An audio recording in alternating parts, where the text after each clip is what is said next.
Apelar a una resistencia puramente moral y ética hacia la política fascista de Donald Trump revelaría un desconocimiento profundo de las leyes de la historia y de la lógica misma del capital. Trump no se representa solo a sí mismo. Elon Musk no es solo el desquiciado de turno que, enfermo de poder, revele su fanatismo nazi porque se sepa inmune al castigo. Jeff Bezos, Bill Gates, Mark Zuckerberg, etc., no por casualidad son los promotores del trumpismo y de la nueva política imperialista. Todos los grandes dueños del capital están detrás de la brutalidad y la barbarie de esta nueva era.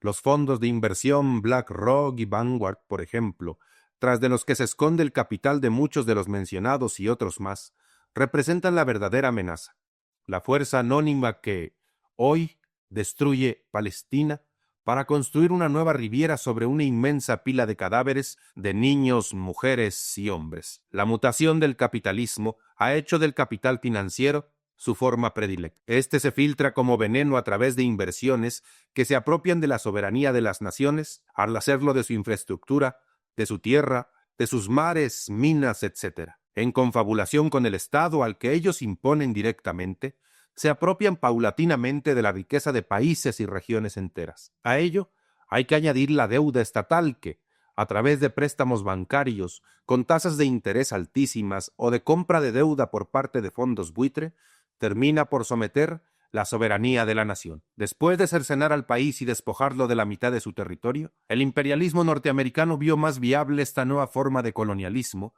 para hacerse de las riquezas naturales de México y de una inmensa mano de obra que, sin prestaciones, derechos laborales, vacaciones, etc., resultaba barata y útil a sus inversiones. El neocolonialismo se transformó en la herramienta predilecta del imperialismo. No podemos hacer aquí un recuento de este largo proceso de enajenación económica que se remonta hasta el siglo XVIII. En todo caso, y para clarificar la postración que vive nuestro país, así como la sumisión en la que se encuentra el Estado respecto a este monstruoso poder, pasemos revista al verdadero dueño, hoy en día, del destino de la humanidad, al más importante poseedor de capital del mundo entero, al verdadero amo de México, cuyas órdenes obedece sumiso el gobierno, el fondo de inversiones BlackRock. Es este el principal accionista del 88% de las empresas del mundo entero, entre las que destacan ExxonMobil, Shell, Citigroup, Bank of America, Apple, McDonald's, Nestlé, etc., además de poseer activos en las compañías productoras de armas más poderosas del planeta.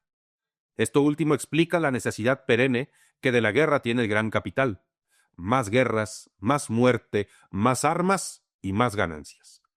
En el caso de México, es BlackRock el mayor inversionista de la Bolsa Mexicana de Valores, con acciones en 68 empresas, además de ser uno de los mayores beneficiarios de la reforma energética y uno de los principales accionistas de la mayoría de los bancos, medios de comunicación y de grandes empresas como Cemex, FEMSA, América Móvil, Grupo Alfa, etc. Fue, además, el único postulante para la construcción del tramo 5 del Tren Maya y tiene bajo sus garras proyectos colosales como autopistas, hospitales, minas, etc.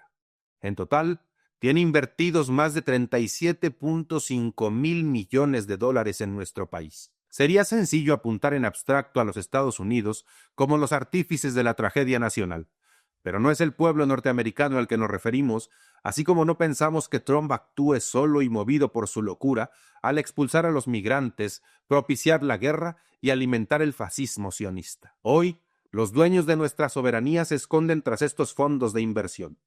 Ellos están detrás de las decisiones políticas de casi todos los gobiernos del mundo, lo que se verifica en la sumisión de toda Europa a subir el 5% del presupuesto en defensa, es decir, en guerra, dejando el camino libre a estos monstruos anónimos para seguir produciendo y vendiendo armas al mundo entero. Y en México, lo mismo. Por ello no es de extrañar que en las elecciones de 2018, BlackRock se reuniera con todos y cada uno de los candidatos presidenciales, eligiendo, mucho antes que las urnas se desbordaran, al presidente en turno. El mismo que en 2020, después de una reunión con Larry Fink, presidente de dicho fondo de inversiones, declarara sobre su interlocutor: me expresó su confianza en México y agradecí su decisión de invertir en nuestro país. Fueron las palabras de López Obrador, expresidente de México, que no fue en realidad más que el títere ocasional de la política económica del gran capital, que por siglos ha operado en nuestro país y que hoy no solo no es la excepción, sino que ha alcanzado su realización total al encontrar en las marionetas de Palacio Nacional a los más sumisos, obedientes y abyectos espíritus. El que paga manda, resume toda la política económica del morenismo. Hoy, desde Estados Unidos se lanzan nuevas amenazas de invasión. Desde el poder se burlan grotescamente de la debilidad de nuestro país. Prueba denigrante del desprecio a nuestro pueblo y a su sumiso gobierno son las declaraciones de Eric Trump, hijo del presidente norteamericano, que, como ejemplo del potencial armamentístico, aseveró que podían destruir a México en solo 4 minutos.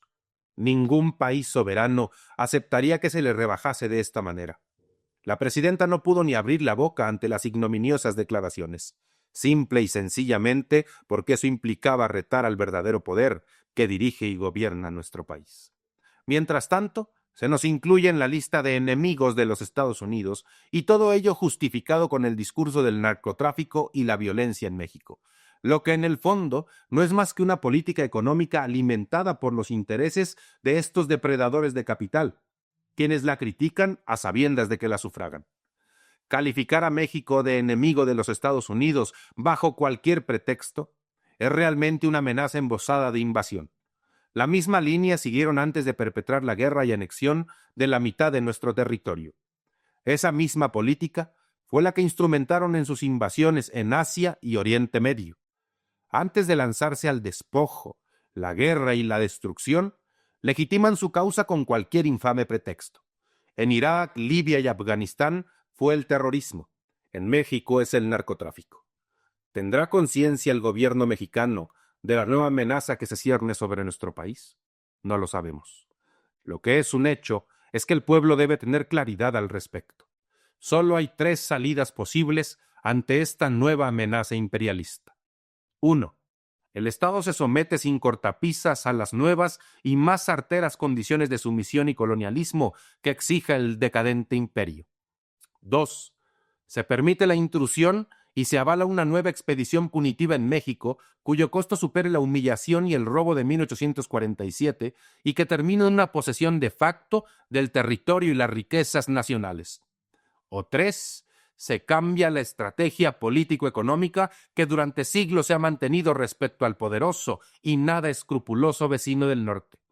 Esta tercera vía, la única revolucionaria, la que permitirá a la nación recuperar su dignidad, no depende del Estado, sino de la organización popular.